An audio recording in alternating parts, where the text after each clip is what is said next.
그리고 효국의 황제와 대신 그리고 무장들은 황궁정전 앞 정각의 지붕에서 정전을 내려다보며 서 있는 한 사람을 보았어. 그는 전설의 대마법사 천설이었다. 그리고 전해오는 말에 의하면 천설은 효국을 구하고 그 자리에서 바람처럼 사라졌다고 해. 그렇게 천설은 종적을 감추었고 그로부터 20년이 지난 지금까지 그 누구도 천설이 지금 어디에 있는지 모른다고 한다. 하령아, 엄마가 이 말을 왜 하는지 잘 알겠지? 예, 알아요. 마법여정에서 어떻게 해서든지 그분을 찾아 스승으로 모셔야 한다는 말씀인 것을요. 한하령은 대마법사 천설에 관한 한청요의 말을 듣고 마법여정을 떠나기로 결심했다. 지금까지 배우고 익혀온 마법이었지만 천설은 그에게 마법의 신비로움을 가슴속 깊이 심어주었다. 마법의 끝은 과연 어디인가? 한하령은 그 마법의 끝까지 가보기로 했다.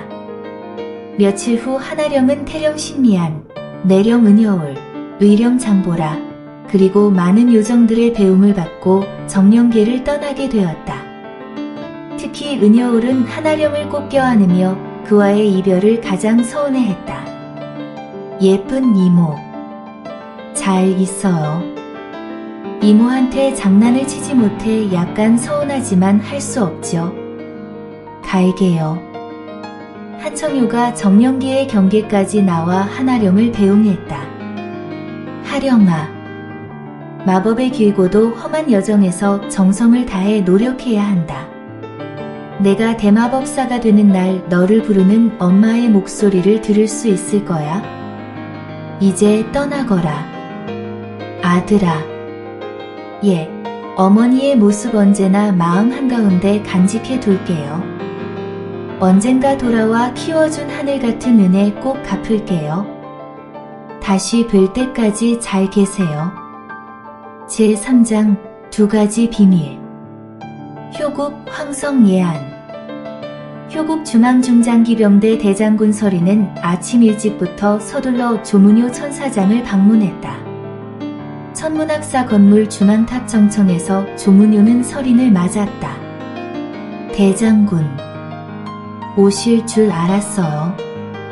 천사장, 긴 세월 오늘만 기다리며 보냈습니다. 우리 아들은 정령계를 떠났습니까? 제 예언이 틀리지 않았다면 떠났을 거예요. 18년 전 오늘 천사장께서는 아들에 관한 2개의 비밀을 알려주신다고 하셨음을 기억하고 있습니다. 그랬지요. 그 비밀이란 무엇입니까? 그보다 대장군, 여쭈어 볼 말이 있어요. 말씀해 보세요. 20년 전, 그러니까 효란전쟁 시 효국을 구한 대마법사 천설의 행방을 아시는지요? 그날 호련히 사라졌음은 천사장께서도 잘 아시지 않습니까? 그날 도대체 천설에게 무슨 일이 있었던 건가요? 무슨 말씀을 하시는 건지 저는 감을 잡을 수가 없군요. 그날 천설은 란사국을 패퇴시킨 후 바로 황궁을 떠나지 않았어요. 오히려 황궁정각에서 정전으로 날아와 폐하를 아련했음이에요. 천사장께선 어찌 알았냐? 그 말씀이군요. 그날 황궁이 폐허로 변한 그날, 저는 천문학사 중앙탑 9층에서 천설을 보고 있었어요. 한데 들어간 천설은 며칠이 되어도 나오지 않았어요.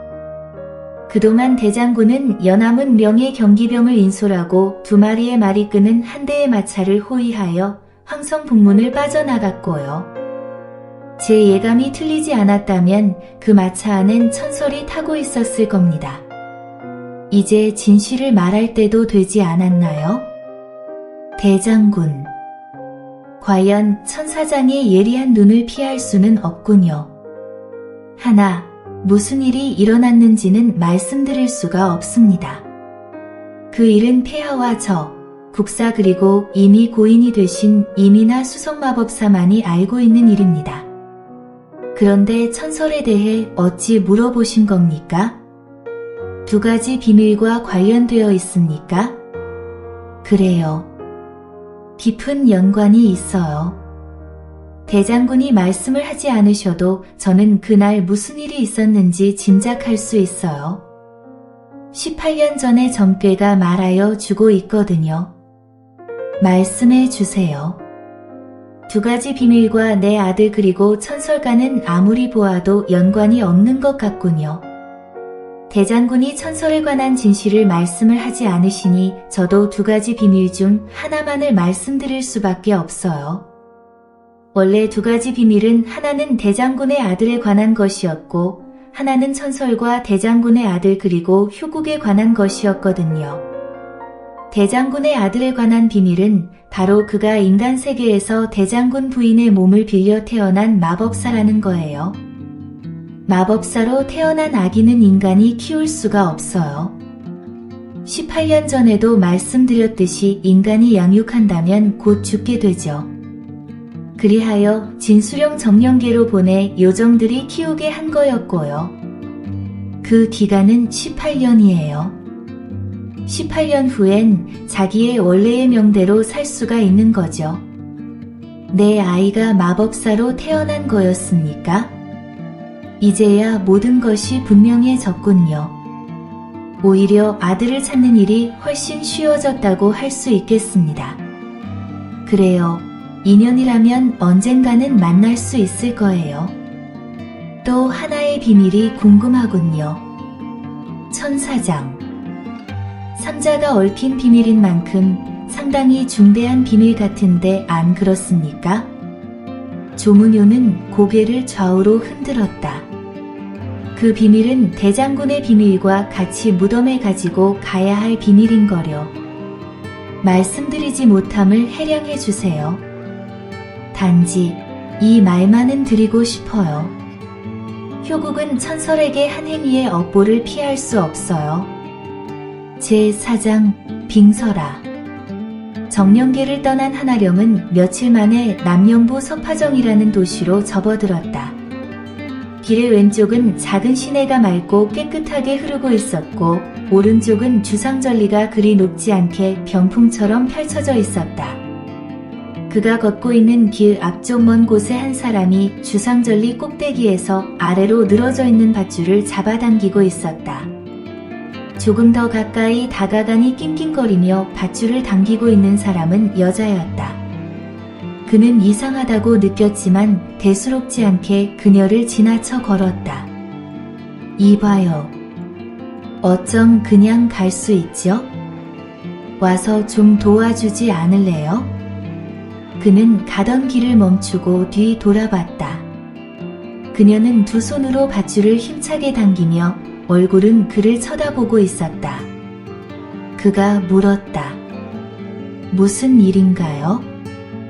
밧줄은 왜 당기고 있나요? 그건 나중에 묻고 도와줄래요? 안 도와줄래요? 예. 아, 그러죠. 하고 그는 그녀 옆으로 가서 양쪽 손으로 밧줄을 잡고 잡아당겼다. 그녀의 그윽한 향기가 은은히 그에게 풍겨왔다. 정령계를 떠나 처음으로 대하는 사람이었다.